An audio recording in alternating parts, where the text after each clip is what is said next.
The first thing I noticed wasn't the silence. It was the absence of her scent. That faint trace of lavender shampoo she always left behind on the pillow was gone, as though the bed itself had grown cold without her.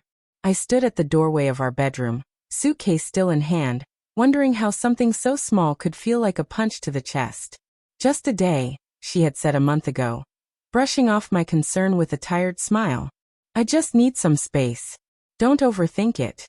But I did overthink it. Every night. Every hour. And the longer I stayed away, the more that single day stretched into an eternity. I told myself I was giving her what she asked for.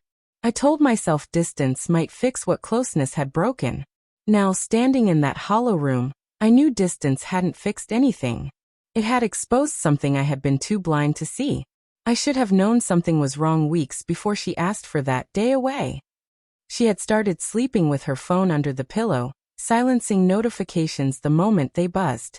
She used to laugh at memes with me, show me pictures of dresses she'd never buy, but then her screen became her private world. I asked once lightly, "Who keeps you so busy these days?" She smiled but didn't meet my eyes. "Just work. You know how it is." I nodded, pretending not to notice how her fingers trembled when she locked her phone.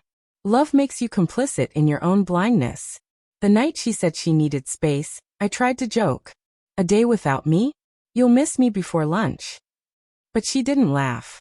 Her lips pressed into a thin line, her gaze fixed on the floor. Something inside me cracked. I wanted to argue, to demand answers, but instead I swallowed the storm and said, "Fine. Take your day. But don't cry later if I take more than that." I left with one bag, a reckless attempt at pride. One day turned into a week. A week became a month.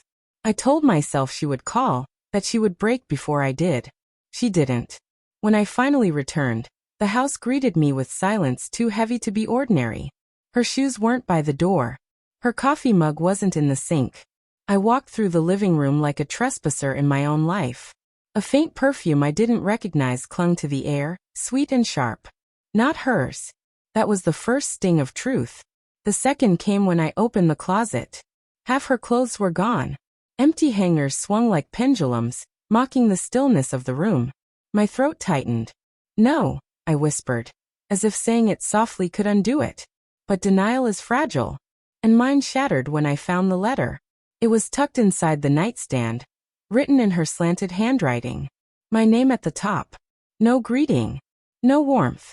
Just confession. She wrote about loneliness. About how I was there but absent. How my silences cut deeper than arguments. She wrote about a man she'd met at work. Someone who listened when she spoke. Who noticed the details I overlooked. She called it a connection. She called it unavoidable. She called it love. Each word was a blade. I sank onto the bed, the letter trembling in my hands. My mind screamed denial, but my heart already knew. I had felt it in the spaces between us. In the way she looked through me instead of at me. I didn't call her right away.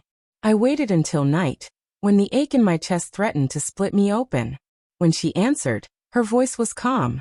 Too calm. "You're back," she said. "I found your letter." My voice cracked. "Is it true?" A pause. Then, yes. The simplicity of it destroyed me more than 1,000 excuses would have. "Why?" My question was raw, almost childish. Her sigh was long, heavy. "Because I couldn't breathe anymore. I was drowning, and you didn't even see me." I closed my eyes. "So you ran to him?" "I didn't plan it," she whispered. "But when it happened, it felt like being alive again." The words twisted inside me like barbed wire. I wanted to scream, to curse, to beg. Instead, I said nothing. Silence was the only thing holding me together. The next day, I sat alone at the kitchen table, staring at the empty chair across from me. The echoes of our breakfasts together haunted the air. The way she used to tease me for drinking black coffee. The way she'd hum while buttering toast. Now there was nothing but absence, thick and suffocating. I picked up the letter again. Read it until the words blurred. My mind waged war against itself. One side clinging to the woman I loved, the other recoiling from the stranger she had become. Love doesn't vanish overnight. It rots slowly, leaving behind a ghost you can't stop chasing. A week later, I received a message from an unknown number. Just 3 words. She misses you. It wasn't from her.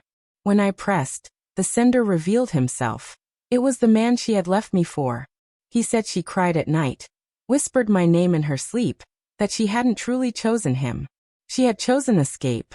And now she wanted me back. The irony clawed at me. She broke me to feel alive, only to discover that her new life tasted like ashes. That night she called again. Her voice trembled. I made a mistake. Please come back. Let's fix this. For a long time I said nothing. My heart ached, desperate to forgive, but my mind screamed caution. I thought of her laughter, her touch, the way we once fit together like puzzle pieces. And then I thought of the silence, the lies, the letter dripping with another man's name. Finally, I whispered. I gave you the space you asked for. A day. A week. A month. And in that space, you showed me who you really are. Her breath hitched. So this is it. I closed my eyes, tears burning. Yes. Don't cry later. And I hung up. Now the house is still empty, but it's my emptiness. Mine to rebuild. The lavender scent will never return, but maybe someday, something new will replace it. I don't hate her. That would be easier. Instead, I carry her ghost, a reminder carved into the marrow of my bones. Sometimes the person you love most teaches you the cruelest truth. That love, no matter how deep, cannot survive betrayal. And sometimes walking away isn't losing. It's finally breathing.